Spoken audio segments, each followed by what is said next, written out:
Am I the jerk for telling my husband Happy Father's Day on Mother's Day because it felt like I was doing it all alone today? Posted by you/temporary_try_737. This morning, I woke up early to order myself coffee so he could take our son to pick it up and surprise me. Then they went to the grocery store and thoughtfully picked out my favorite breakfast and came home. My husband made half of the breakfast and then asked me to make the other half. No problem, he acknowledged that he was asking me to do the work while still taking credit for the benefit of our kids' experience and memories. It was no problem until he went upstairs to go to the bathroom, and after 45 minutes, I walked upstairs to check on him and found him asleep in our bed. He slept the entire afternoon. Later that day, I was doing the absolute mountain of dishes, my third load for the day, that's another story, and he asked me to make a grocery list. I asked if he could please make the list because I was in the middle of doing the dishes, and further tried to coax him by using Mother's Day in a playful way. I really didn't want to drop what I was doing to look in the fridge, he was already standing right in front of it, to tell him what we needed for dinner. He knows what the ingredients are, he could easily look himself, but he insisted I help him. I was super frustrated, so I took a deep breath, washed and dried my hands, and then opened the fridge and started telling him what we needed. He could sense my frustration and called me on it. I explained that I was really hoping he could make the list himself just this once because I was in the middle of doing the dishes. I explained that when I make a grocery list, I just look at what we have and write down what we don't, and I didn't understand why he needed my help. He started talking over me, saying that if I had a problem making a grocery list with him, I should have just told him. I told him that I did communicate that with him, but he doubled down and told me that I need to learn some patience. I smiled and said, "Happy Father's Day," because it was the nicest thing I could think to say. That completely set him off. He went off on me, refused to get ingredients to make our dinner, bought dinner only for himself and our kids, and has been giving me the silent treatment for over an hour. He says I went too far. Am I the jerk here? Edit. Wow, I did not realize I was going to wake up to so much to read. Thank you for all of your feedback. I have been enjoying my self-brewed coffee this morning and taking in your responses. I have a lot to look over and think about. I know divorce is the obvious answer. Edit 2. No, divorce isn't the obvious answer for this specific incident. Edit 3. I mean, the idea of divorce is not solely based on this one specific incident. Several people have commented, thinking everyone is jumping to divorce based on this one situation. It is more complex than just this one day. No, I'm not using Reddit as a poll to decide whether or not to leave my marriage. Both of our mothers are dead, unfortunately. Our children are 6 and under. It is common for parents to help and facilitate the day. 6-year-olds and toddlers can't be responsible for celebrating their parents. I didn't expect anything from him. I know it's just a Hallmark consumerism holiday. People who have commented are correct in saying that this incident is just representative of every other day, but it was magnified by the fact that Mother's Day was a particularly crappy day to choose to be particularly crappy. I felt like maybe I was the jerk for making the petty comment. I am neurodivergent, and sometimes I have trouble picking up on whether I did something wrong that I didn't realize was wrong to say or do.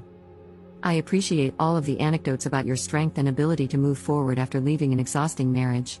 It is inspiring. Update 2 days later.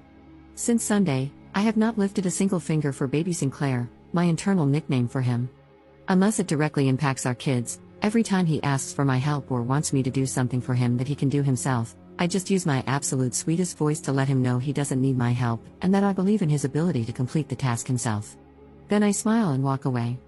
The third time I did this, he said I was making him uneasy. I couldn't help but LOL, which made him announce that he felt even more uneasy. I know it wasn't kind, but I calmly told him he is a pathetic human. I told him I'm sorry it has to be me, but someone in his life needs to tell him to grow the F up. I told him I care about him and love him, but I will not tolerate being treated with disrespect even one more day. He said I am abusive. The actual audacity. I spared the divorce conversation, for safety reasons and because I have said many times before that I want to leave, but financially, it isn't possible right now. Side note, I tried to leave last year because he was making me feel unsafe, and his behavior was erratic. I went to the emergency room during a mental breakdown and told them about the abuse, which they noted in detail on my file. They asked about any plans to escape, and I told them I had it covered and answered their questions about my plan. I had been planning our escape for a year leading up to that moment. They told me they had to document the reported abuse in my file. I asked them to check my chart to make sure it wasn't tied to his account. They looked at it in front of me and said they had made sure he wasn't on my emergency contacts or attached to my chart in any way. But then guess who got an email with my chart notes detailing his abuse and my exit plan before I even got home? I had to cool things down and start over with a new plan that I kept entirely to myself. However, at that point, he knew I had saved up money to leave, so most of my savings were depleted within a couple of months. I eventually left with our kids with far less savings, and it didn't take long for me to realize I could not sustain the cost of my original bills, still in my name, and new bills, in addition to legal assistance and the overall cost of starting over. Our leaving caused him to spiral, and he went back to therapy. Soon after, we started to dip our toes into visiting each other, mostly because I didn't want to leave our kids with him. We stuck to outdoor public activities as a family. He has always been able to wear me down and talk me out of a divorce, and this time was no different. Even though I know I'm not an anomaly, I felt ashamed and like a complete failure for going back. Surprisingly, he never actually changed, sarcasm, of course. End of side note. Anyway, back to the present day, I began to gray rock to throw off his cycle of attempting to rope me back into the argument from the other day. I have calmly listened to him gush over his love for our family, how much he loves and appreciates me, and how he thinks I am an amazing mom. He says he loves me, but all I hear in my head is his voice screaming effing beach at me. It all sounds so obviously disingenuous. I told him his words mean literally nothing while his behavior remains the same. It's like saying waffles have legs. It sounds unbelievable, and if I don't see it with my own eyes, I'm not believing it. I told him that regardless of whether we stay together or not in the end, we need to go back to therapy, both together and separately. I told him he needs to take steps today to move forward with therapy and treat his mental health appropriately. He agreed, but no evidence of walking waffles yet. I'm surprised at my ability to completely refuse to do anything he can do himself.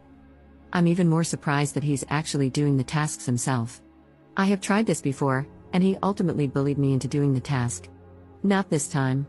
He keeps complaining about his results in ways that are so juvenile and manipulative, always leaving the impression that if I had just done it for him, it would have been done correctly. I just smile and tell him he did a good job with the task and that it sounds like he needs more practice. Eventually, it will become second nature. I can feel his attempts to make me miserable, but it is rolling right off of me, at least for now. I cannot express enough how much I appreciate the support and validation here. I appreciate the married people who have shared what their day was like on Sunday, and every day, as a healthy couple. For those of you who have asked why I am taking to the internet with this in the first place, I have been isolated from my circle for so long that my relationships no longer exist. I have limited family, and no family nearby. My mom is dead, my dad sucks, my siblings mostly suck. I have no friends. I work virtually and don't have friendships with my coworkers because we rarely socialize or have opportunities to bond. I don't have many opportunities to interact with adults. Isn't that the beauty of the internet? Despite my logical brain, years of gaslighting, along with my neurodivergence, have sometimes made it feel impossible to trust my own judgment. If you are offended by me posting this and have taken the time to voice your disgust for me in my post, I just want to let you know I have processed your complaints and directed them to the correct department. Thank you for your feedback. Second update 1 month later. A lot has happened since my original post. First, since Mother's Day, he has not shown any attempts at progress, no surprise. He has lost his control and repeatedly called me a effing beach and other awesome pet names over his minor irritations with me. Example, I asked him if he wanted my help bringing in the groceries. Apparently, he wanted to do it himself to let me relax, and my offering ruined his plan, so he essentially threw an adult version of a tantrum. I explained that it doesn't feel like a genuine gesture, especially because now I'm being yelled at for offering to help. LOL, okay, pal. At one point, I became petty, whoops, and told him to use I statements because that's his go-to therapy speak that he uses on me as a dog whistle during arguments and therapy appointments. He lost his crap, which then made me laugh because I literally do not understand if this is really his perception of reality. I can't take him seriously. I find myself laughing more now than ever, and it's not to mock him, I just can't control my disbelief and don't know how else to cope at this point. Second, I have realized that while I do love and care about him, it is clear that he does not respect me as a person, a mother, or his partner. He doesn't respect our kids. I can't realistically continue living with someone who tries to control my entire life. What kind of life is that to live? I took advice from many comments left on my original post and reached out to friends and family I had been isolated from. The reception was better than I anticipated. I didn't expect the hurt I felt when I found out every single one of them said they wondered if I was in an abusive marriage, but not one of them ever asked me directly when I completely withdrew. I don't blame them, but it was hard to ignore the pain I felt from that. This was also a reason I never reached out to anyone when things got really bad. It seemed like they had their own lives to worry about and clearly weren't concerned about my absence. A couple of the people I reached out to were lifelong friends whom I had to formally end friendships with when I started dating my husband because of his jealousy, and I never got to mourn those friendships. It felt like a piece of me that had been broken began to heal. Anyway, it was a positive step because some of my family members were relieved I opened up to them, and now I don't feel so isolated and alone. So thank you to everyone who encouraged me to do that. I am not sure what my next steps are, but I am feeling more confident in my path forward. I do know that from here on out, I'm doing whatever the F I want, don't worry, as safely as I can. Thank you. Commenter. I'm glad for you. I'd like to point out something. Some of these friends who didn't reach out when you withdrew may not have known how to do it or may have been afraid you would reject them. I'm sure they are genuinely glad that you are reaching out again. Give them a chance to be your friends. Commenter's response. Sorry, but I'm so sick of people like Op pretending that they would have taken it well, even decently if their friends had actually asked that. Op's response. I'm not pretending I would have taken it well. I even said I don't blame them. I understand that from their perspective, it would have been extremely tricky. I understand that I am the one who drifted away from them. I understand. I can see a situation logically and feel pain at the same time. Edit. I think the pain I felt really had nothing to do with my friends and family and everything to do with the fact that I felt like I was crazy for so long. I thought everyone believed he was a great person. My pain was partly disappointment in myself for not seeing what everyone else saw. Third update 8 months later. 246 days ago, I posted asking AITAH for telling my husband Happy Father's Day today because it felt like I was doing it all alone today. I knew I was in an abusive marriage, but I was stuck. I remained stuck until it escalated beyond return. I wanted to provide an update to show how things can escalate. The very next month after my original post, he pushed me down the stairs backward. The following month, he started threatening his life if I didn't stay with him. The month after that, he began looking into buying a gun. The month after that, he became physically violent toward me in front of our kids and emotionally abusive toward them. The police were called multiple nights in a row. My kids and I have been staying at someone else's house since mid-November. We left with a weekend's worth of clothes each, toothbrushes, and some of their favorite toys that I could quickly grab. We are starting completely over, and it feels very weird. Following my previous post, he drained the savings I had accumulated to escape with my kids. I am in the process of finding a new job. As weird and scary as this process has been, I have never felt safer. My kids have never been happier.